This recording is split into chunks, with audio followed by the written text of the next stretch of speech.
ఒక్కసారి ఆలోచించండి. కోటి పుణ్యాలు చేయాలి అంటే ఎన్ని జన్మలు పడుతుంది? కానీ ఆ కోటి పుణ్యాలను ఒక్క రోజులో సంపాదించే మార్గం ఉంది అంటే నమ్ముతారా? అవును, ఆ మహిమాన్వితమైనటువంటి రోజే ముక్కోటి ఏకాదశి.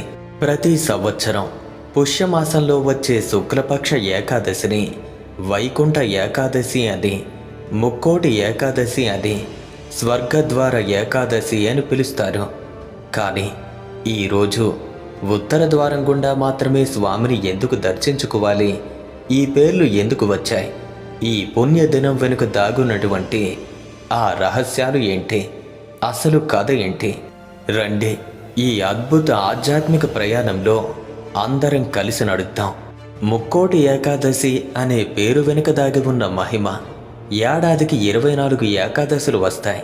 కానీ వాటిలో